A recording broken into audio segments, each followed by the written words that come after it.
Você pensa, Cortella, no possível legado que você deixa? Claro, no outro dia me perguntava numa conversa, né, se eu projetei, né, na minha carreira, no sentido de ser alguém que entrou para a docência, foi para a filosofia e que um dia eu imaginaria que poderia até me tornar pop.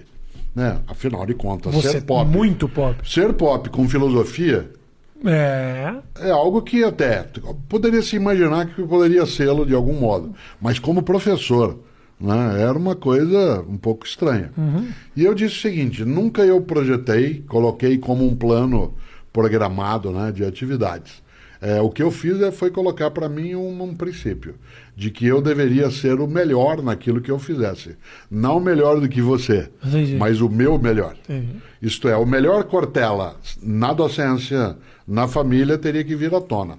Nesse sentido, né, quando se imagina que eu quero deixar um legado, eu gosto. Eu tenho um livro que eu aprecio muito, com um título, esse eu gostei, né, do título que eu mesmo dei, que é Viver em Paz para Morrer em Paz. Eu tenho um subtítulo no livro, que é Se você não existisse, que falta faria?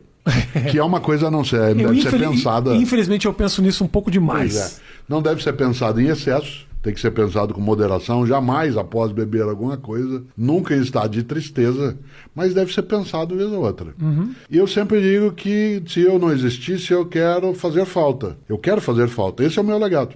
Eu quero que no dia que eu me for, que diga assim, poxa, o Cortella faz falta, ele podia estar aqui com a gente, nessa situação, nessa circunstância, como professor, como pai, como marido, como cidadão, como profissional, como amigo. Então, esse é o sentido. Boa. O Mário Quintana, que nós citamos, mandou escrever no túmulo dele, eu não estou aqui, né? Eu não estou aqui. Isso aparece, eu cito isso nesse livro, Sim. Viver em Paz para Morrer em Paz, porque ele morreu, o Mário Quintana, na mesma semana que o Ayrton Senna, né? Morreu no dia 5 de maio de 1994. O Senna morreu domingo e o Quintana na quinta-feira, né? E claro... Ofuscou um pouco a morte do Mário Quintana. Exatamente. É uma pessoa que seria mais, né?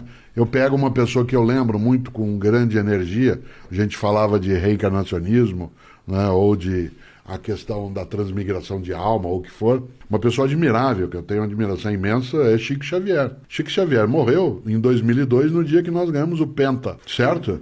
E eu sempre digo que talvez ele tenha não escolhido fazê-lo, mas ele não criou obstáculo a que assim fosse, internamente, naquilo que é a agonia, né, a luta para continuar vivo, porque uma pessoa tão discreta na existência dele, tão suave, né, naquilo que ele fez, que seria até imaginável que ele não fosse tão bem lembrado como ele deveria ser. Sim.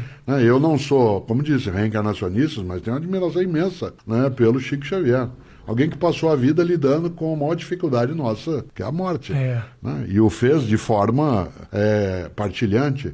Por isso, ter morrido no dia, né, da nossa conquista do Penta, é de fato ganhar, né, a possibilidade de fazer falta. Chico Xavier faz falta, Mário Quintana faz falta. Várias vezes eu encontrei, quando ia a Porto Alegre, Mário Quintana andando ali na Rua dos Andrados, ali na Rua da Praia, ele caminhando, né, sempre, às vezes com a sua bengala, ele que morou tanto tempo ali perto da praça. Ele morava naquele prédio da Casa de Cultura, não morava? A Casa de Cultura foi criada onde ele morava, ali era um hotel. Exato. Existe outra Casa de Cultura agora. Hotel. Era um hotel, se transformou num shopping center mais popular, mas era um hotel chamado Majestic. Exato. Né?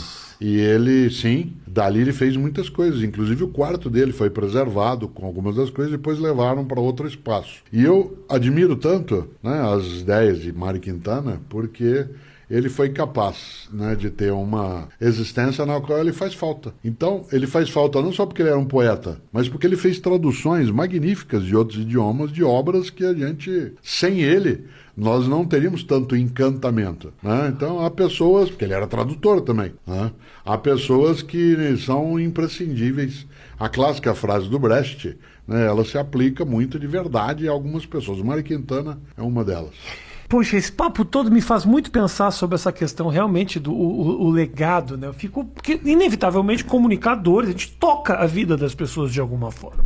não tenha dúvida de que você deve receber muita mensagem de gente que fala, eu estava num dia ruim, aí eu ouvi um vídeo teu e isso mudou. Sim. Isso marca a vida dessa pessoa.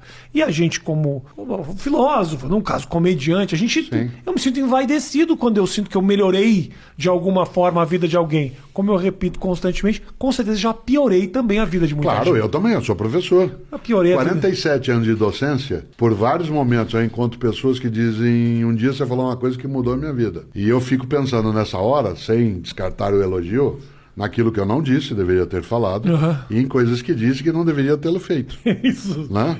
Claro, evidentemente. Um dos sinais de inteligência é o arrependimento. Nós somos provavelmente o único animal que é capaz de trazer-se do passado que fez para agora e olhar-se, sentir-se tolo. A frase, eu não devia ter falado, ou eu devia ter respondido, ou como é que eu deixei ela fazer isso comigo, ou ele fazer isso comigo, isso é absolutamente no campo da nossa historicidade consciente. É impossível que eu consiga viver sem pensar-me. A ideia de consciência, para imaginar alguém como você, que vive também em palco, é você estando no palco, estar sentado na plateia se olhando. Sim. Né, vendo seu próprio desempenho.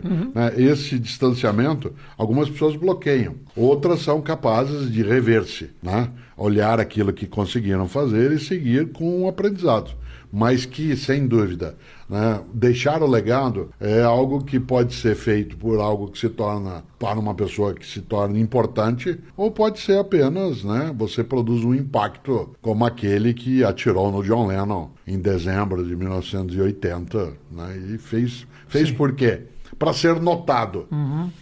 Há outras formas de ser notado. Você pode ser notado por aquilo que fez e que espalhou vida, protegeu afetos, impediu desertificações, né, das capacidades, e pode ser notado, né, por algumas pessoas que estão à tua volta, te admiram pela tua maldade. Assim? Né, aquilo que é a admiração do horror. Né, e por isso eu quero sim. Quero permanecer, né, nas pessoas, quero que elas pensem assim, nossa, Cortella faz uma falta, para isso eu não quero nem matar, nem roubar, né, nem, e nem tergiversar. O trabalho maravilhoso que foi feito até agora. Pois é, você olha e fala, um professor de filosofia, seria tão bom, né, que as pessoas se sentissem falta, né, e eu gosto, né, desta ideia. E isso vale em várias coisas, né?